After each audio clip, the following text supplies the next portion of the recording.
What do you look for in a stud dog? You see, that's a good question, right?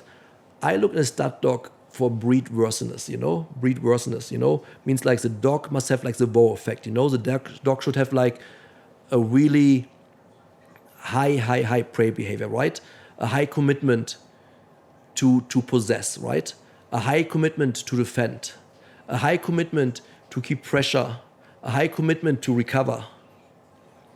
Then the dog must have like a good breed behavior, right? If I go to a male for breeding and the male gets scared for the female, I drive home. You know what? I drove 10 hours, sorry. If he's like scared for the female because she growls at him, or you must help him up there, I don't breed with you. Why? Because in nature you wouldn't breed. Yeah. In nature you would not breed. So what you want from a male is like all these things what you expect from like a pack leader, right? That's the best description for sure, like a pack leader. The one who eats first, the one who bangs the chicks, the one who defends the territory. That all belongs to a dog who should be a stud. On the opposite side with a female, right? What do you expect from a female? I expect from a female the same, less or more, right? She must want to keep her food. If she doesn't want to keep her food, how can she take care of puppies? A female should have like an extreme hunt drive and an instinct to kill critters. Why? If a female is not willing to kill a cat or a squirrel or whatever else, how can she support a litter? Oh, that's interesting. That's where you go back to nature. Primal. That's what you want. Because if they don't have this drive anymore, what else do they not have anymore? That's interesting. You see, like, for example, Grazia, because of Qualis' mom, right? Grazia, for example, you feed her, right? Then she goes back to then she's with the puppies running around, right? Like a half hour later, latest, right? She goes to the puppies and pukes half the food out and let them eat that. Wow. Prime example of old blood, right? Natural. Orla by himself, right? For Orla, right? Every critter was running around was not safe for her, right? It doesn't matter if a mouse or a bird or whatever. Everything she saw was for her like a prey, what she needs to kill. She by herself, the best mom ever. Raising the puppies really hard, but all time consistent feeding and so on, right? Keeping clean. On the same side, her recovery time for impact, right? For control, when you put control on her, 0 to nothing, right? It's like you put pressure on her, like doesn't matter. No problem. Same with a male, right? You put pressure on them, doesn't matter. Same with puppies today, right? When you, as a breeder, right? The best thing is like you take a puppy out, 6-7 weeks old, bring him like on an open field, where he doesn't know. You take the puppy, takes a fur, put it on the neck, shake him for the moment, 3-4 times, put it on the ground, and see how the puppy reacts.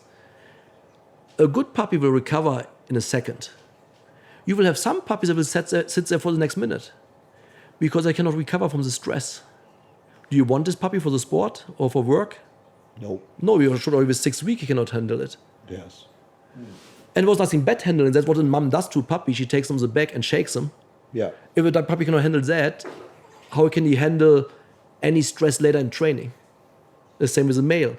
If you control the male and the male start like giving up by low control or like little impact, how can he reproduce a strong working dog? No resilience, no commitment, Absolutely. or not enough. For example, testing hunt drive, right? When you have a dog, right, you hold the dog, throw the toy, you hold the toy, you throw the toy as far as you can, you hold the dog back for a minute, right? And let the dog go. Yeah. You won't see the dog keep searching and searching and searching. Must he find? It doesn't matter if he finds, but he must keep going and going and going and going. If he finds a bonus, right? In bite works the same, right? The dog should go in and take the sleeve out wherever you are, however you are. It doesn't matter if you're in the bushes, if you're in the blind, if you in the basement, whatever. The dog should have so much commitment to say, you know what? I take the sleeve off you. Yes. That's the drive you want to see. When you throw the ball away and the dog comes back, you want to see grass in his mouth that he says, really, I have commitment to take it. Then you want at the same time with food, what I think is for me important, that the dog still proves, what is his food. What I said before, right? People would call it food aggression. It's not food aggression. It's like his fucking food. If we go out and eat, you don't like I go with my fork on your plate. For sure, no. Why should the dog accept it? Yes. But that makes a difference in like a dog in my opinion, who has all the working quality, right? Like the drive, the grip behavior, the speed of the long attack, everything else. And then the normal stuff in my eyes is like with the food. Yes. He won't possess his food. If you can go in there and take it out and play with his food, he says, you know what? No problem. I don't want to survive. I don't want to survive. Not a dog for breeding. If you go to breeding with a female and the female growls, he walks away. Not a dog for breeding. I think people really get it twisted, because it's interesting. Like I'll get people all the time who be like, I have a female. I want to buy a puppy from you, and then I'm going to breed to the female. And I always say, no, this is stupid. What are the chances, even if you from a good litter, what are the chances you have a stud dog from a good litter? Sperm is cheap. When you're comparing males to males, it's like not even males that are good should still maybe not be bred.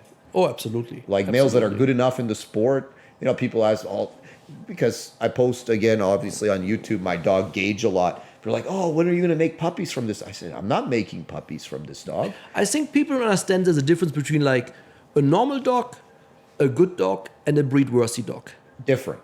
There's a difference, right? There's a difference. There's a normal dog, right? The normal dog is good for everything, right? Yes. You can do everything with him. Then there's a really good dog, he can go to every championship and maybe win the championship. But then there's a dog who's a breed-worthy one. And you want this one. Yes. And the idea behind breeding should be, what? Or my opinion is that I should be careful with what I say, right? My soul thinking, right? I won't breed the one dog. That's what I breed for. For this one dog with a wow effect. You know what? Lucky me, in the T litter, there was other dogs who was successful, right? The L litter had like 2 dogs or 3 dogs. The G litter had a few dogs, was really good. But it's like, in the end, right, it's like for me like Quades, Terror, Leon, Larry, Trojan breeding-wise later, Terror Brother in Ireland was a maniac.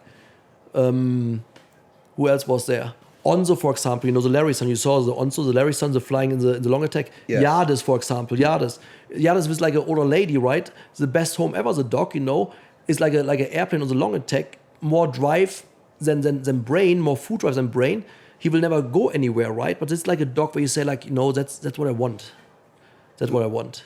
And that's like the one special dog. I don't care about the rest. I didn't care about like the whole Ivan litter. Mm-hmm. Ivan was the dog in the litter where you say, like, man, that's like a fucking maniac. Ivan, you're talking about Ivan von der Staatsmark. Yeah. That was like a dog where you say, like, what, there was a great litter, there was some good dogs in the litter, But you know what? Ivan was the one where you breed for, the one. And you wouldn't breed on the other ones. No, it's not beneficial. And people don't get that. They're like, well, if Ivan's good, then they're all good. And it's like, that's not how it works. They might have the same pedigree, but they don't have the same quality on dog, the same genetic expression. Yeah, that's like it's important to see, it's like you want the best.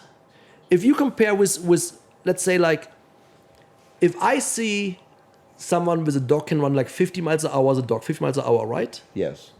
I want my dog run 50 or 51 miles an hour. I don't want the dog 45 miles an hour. Yeah. I want the fast dog. I want the dog in the stadium on the long attack where people make whoa. Yes. I want the dog in obedience when they throw a ball away, who comes back with the grass and mouse is like, man, that's a maniac. Or the dog who's like by 100 degrees, still throwing the legs and still walking the next half hour. Yeah. That's the dog I want. Yeah. I don't want the other one who maybe looks good and is well trained. I don't want that. And that's why I didn't breed. I bred for this one dog. And people all the time said, like, oh, you only breed for this one dog. You're right, I breed for this one dog. But my side product, right, was all the time good enough for the rest. Yes. That's because you're using extreme. So even the Right. dogs that aren't extreme, they're Right. still good enough. Absolutely. Yeah, And that's the makes- point, It's like, that's for me all the time the point where I say, like, when you think about history, right? We talk about Yoshi Döllenwiese. How are his brother and his sisters? Don't know. No one cares. Nick Heiligenbösch. There was Nico, he produced like some, and there was Nuts. Nico was for sure better than Nuts, but not like Nick. So who knows Nico and Nuts at all? No one. Who knows the brother of Tyson Schiffslache, Toro Schiffslache? No one. Who knows the brother of Oleg Zavazori? No one, because it doesn't matter. Yeah. The only one that matters is the one who has like the determination, the willingness, the power, the dominance to follow his target. That's the only one you want for breeding. No one cares about the rest. And people can also say like, yeah, but history tells you, Pharaohs Himmelreich. I don't know the brothers or the sisters. Trollböse Nachbarschaft and Timmy-böse Nachbarschaft. There was more puppies in the litter. Where are the dogs? No one cares. What's with the brother of Grog Erlenbusch? What's with the brother of Minkhaus Wittfeld? Where are they? No one cares. You know why? Because they didn't have an impact. They didn't have the quality and the impact in breeding.